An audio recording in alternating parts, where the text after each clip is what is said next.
बिस्मिल्लाहिर्रहमानिर्रहीम। अस्सलाम वालेकुम दोस्तों। हमने जो इम्पोर्टेंट लीगल टर्म्स इस्तेमाल होती हैं केस लाज में, अदालती फ़ैसलों में, जजमेंट्स में, और वो टर्म्स जो हैं आम तौर पर लॉ स्टूडेंट्स को, वकला को उसका जानना बहुत ज़रूरी है। इसी तरह CSS का इम्तिहान देने वाले, जुडिशरी का इम्तिहान, सिविल जज, ASJ का इम्तिहान देने वालों के लिए भी यकसां अहमियत की हामिल है। तो आज हमारी ये इसकी तीसरी वीडियो है। दो जो पहले लेक्चर हो चुके हैं उसका लिंक भी हम इसके नीचे दे देंगे। इंजंक्शन जी, INJUNCTION,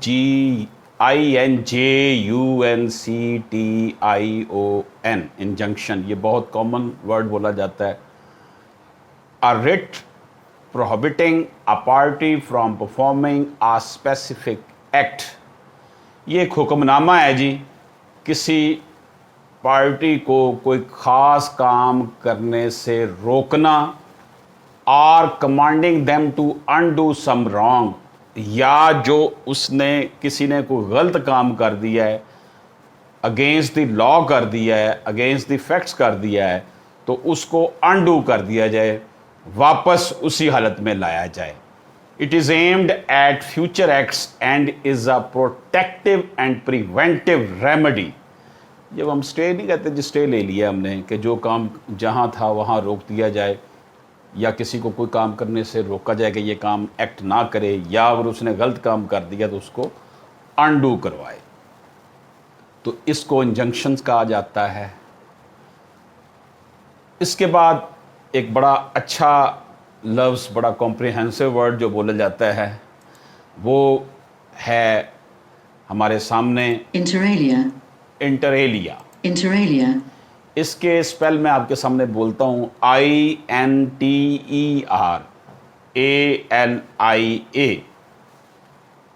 इसका मतलब है जी among other things, a term used in pleadings where a particular part of the statute is being recited or written and not the entire statute। जहाँ पर किसी जो स्टैचू है, जो ओरिजिनल कानून बना हुआ है, वो उसको पढ़ा जाता है या लिखा जाता है। पूरे का पूरा स्टैचू नहीं लिखा जाता, बल्कि वो ख़ास उसका हिस्सा जहाँ पर उसका ज़िक्र हो उसको बोला जाए। ये टर्म इस्तेमाल होती है प्लीडिंग में, इंटर एलिया। नेक्स्ट हमारी टर्म है जी judgment, final disposition of legal proceedings determining the rights and obligation of parties. Judgment जो है वो जो लीगल प्रोसीडिंग जो भी हुई है, जिसमें पार्टीज़ के जो फ्रीकैन थे उनके राइट्स, उनकी ज़िम्मेदारियों का तयन किया गया, हुकूक़ फ़राइज़ का तयन कर दिया गया है, that is called judgement.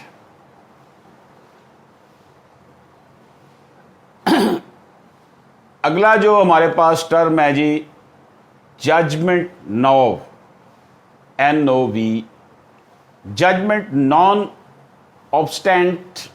verdicto translate as judgment notwithstanding the verdict, where a judge reverses the verdict given by the jury। जब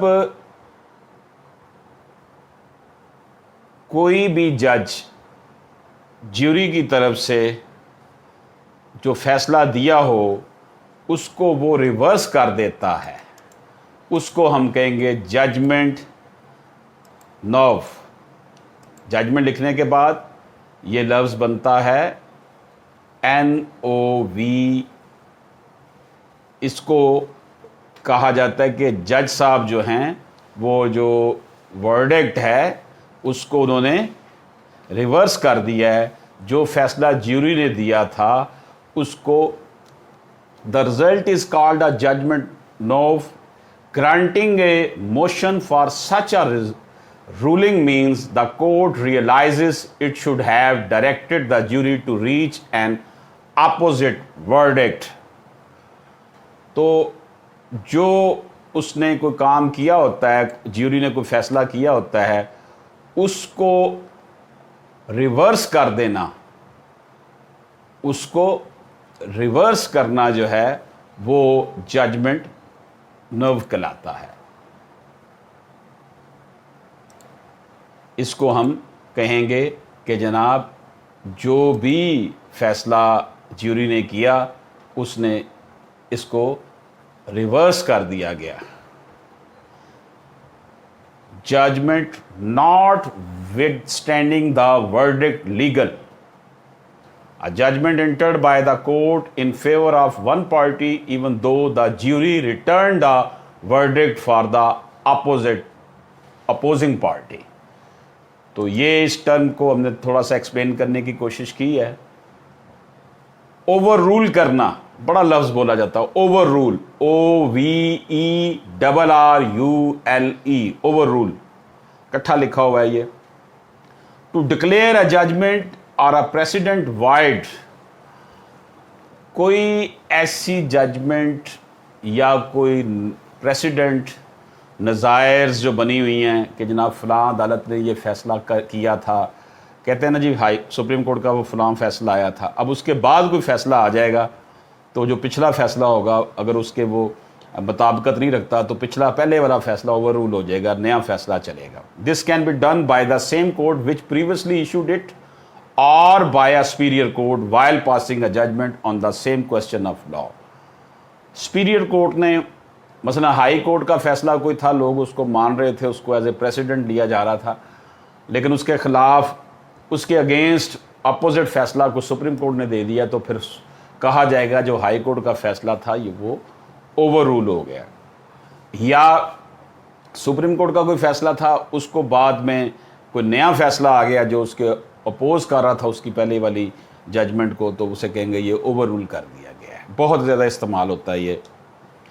उसके बाद हम चलते हैं जी नए एक वर्ड की तरफ. उसमें भी हम देखते हैं कि लॉ को किस तरीके से जो है वो बताया गया है कि कैसे हमने इसको डिफ़ाइन करना है.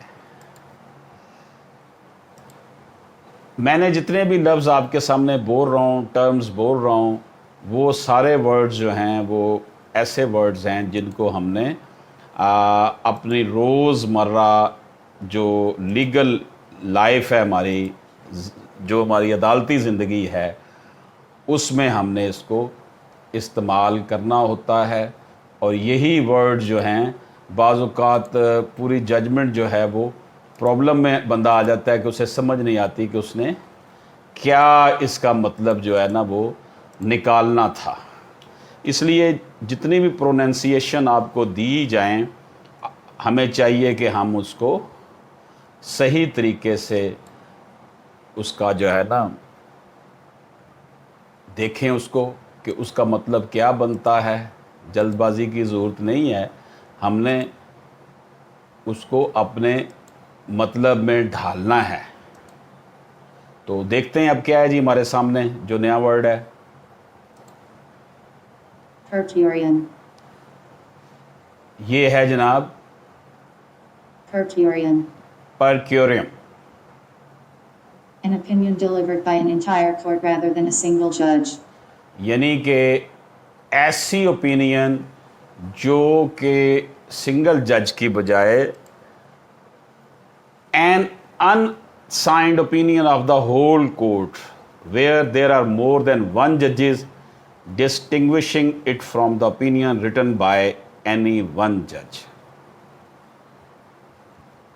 तो ओपिनियन तमाम अदालत की unsigned where there are more than one जजेस, एक से ज़्यादा जज हों, तो पूरी जो कोर्ट का फ़ैसला होगा वो ओपिनियन होगी पर क्यूरियम. एक और लफ्ज़ टर्म बहुत अहम है, प्रिमा फेसाई केस. ये बड़ा आम बोला जाता है, बादियुल नज़र में केस बनता है या नहीं. ऑन द फर्स्ट अपीयरेंस इसका मतलब है जी पहली ही नज़र में a case which has minimum sufficient evidence to initiate a legal proceedings. आपने जब केस को देखना है कि ये मेंटेनेबल है या नहीं है, प्राइमा फशाई केस बनता है या नहीं बनता, तो फिर देखना पड़ता है, ऐसी लॉजिक्स देनी पड़ती हैं। तो उसके लिए जो टर्म इस्तेमाल की जाती है prima facie case. If the defendant presents a contradictory evidence the case is dismissed. Defendant जो है वो अगर उसके उल्ट एविडेंस देता है तो वो केस को डिसमिस कर दिया जाता है। तो प्राइमा फशाई केस है कि ऑन द फर्स्ट अपीयरेंस, पहली नज़र में, बादियुल नज़र में, अभी वो ज़्यादा डीप में नहीं गए, वैसे ओवरऑल उसका देखा है कि जनाब ये केस बनता भी है या नहीं बनता, तो इसके लिए हम प्राइमा फशाई केस का लफ्ज़ टर्म इस्तेमाल करते हैं। नेक्स्ट टर्म है जी remand, REMAND, to send a case back in the lower court. Usually it is done by appellate court so that further proceedings if any may be taken there। बाज़ औक़ात होता है कि केस रिमांड कर दिया जाता है, आप हाई कोर्ट में गए हुए हैं या सुप्रीम कोर्ट में चले गए हैं या अपीलेट कोर्ट्स हैं, हाई कोर्ट और सुप्रीम कोर्ट्स, ये वापस लोअर कोर्ट्स में ट्रायल कोर्ट में भेजती है जी फ़लाँ एस्पेक्ट जो है उसे रिकॉर्ड करें या एविडेंस रिकॉर्ड करें या इसका फ़ैसला लोअर कोर्ट से कराएं। इसे कहते हैं रिमांड करना। एक बड़ी अहम टर्म है जी res judicata, a thing to be adjudicated once a lawsuit is decided it cannot be contested again involving the same cause of action। एक दफ़ा अगर कोई लॉसूट केस जो है उसे डिसाइड कर लिया गया है और सेम उसी कॉज ऑफ एक्शन से दोबारा जो है वो केस नहीं किया जा सकता। नई कॉज ऑफ एक्शन अगर आप बनाएंगे ना फिर हो सकता है। जैसे आप पहले गए हैं डिक्लेरेशन के लिए तो वो आपका केस जो है वो उसका फ़ैसला हो गया, आपके हक़ में हुआ या ख़िलाफ़ हुआ है, लेकिन आप उससे मुतमिन नहीं है उस फैसले से, तो आप कहते हैं जी अब मैंने कैंसिलेशन ऑफ डॉक्यूमेंट्स में जाना, तो एक it is a new cause of action, इसके लिए तो आप जा सकते हैं ना। अगली टर्म है जी reverse, to overthrow, repeal, to declare the judgment of lower court void either by substituting it or by returning it to a lower court and ordering a retrial। Reverse कर दिया ऑर्डर, जजमेंट जो lower court की थी उसे गलत करार दे दिया गया, रॉन्ग करार दे दिया गया। इसके बाद जो हम टर्म देख रहे हैं ये भी बड़ी इंपॉर्टेंट टर्म है जो बोली जाती है। देखते हैं इसे जी, इस टर्म को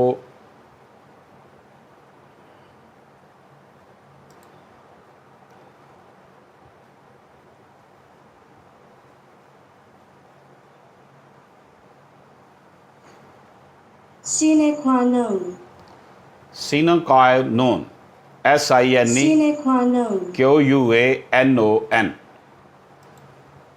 ये जो टर्म बोली गई है, जो मैंने आपको प्रोनाउंस इसकी आवाज़ सुनाई भी है, सीने कानून, इसका मतलब है without which is not indispensable condition और एक्शन, यानी कि इसके बगैर मुमकिन नहीं है, इंडिस्पेंसेबल है, ये बहुत ज़्यादा ज़रूरी है, इट इज़ वेरी इंपॉर्टेंट।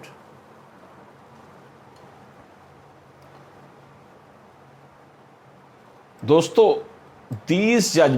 ये टर्म्स जो हैं, जब भी हम हाई कोर्ट का या सुप्रीम कोर्ट का या लोअर कोर्ट का फ़ैसला पढ़ते हैं, ख़ास तौर पर एपिलेट्स कोर्ट के जो फैसला जात हैं उसमें ऐसे लफ्ज़ बहुत बोले गए होते, लिखे गए होते हैं जो कि आम तौर पर जो हमारे लफ्ज़ हैं उनकी तरह जो है नहीं होते, जिसको समझने में प्रॉब्लम आती है और जो फैसले को पढ़ने वाले जो हैं उनको मसला पैदा हो जाता है। तो एक और टर्म जो बोली जा रही है STAREDECISIS,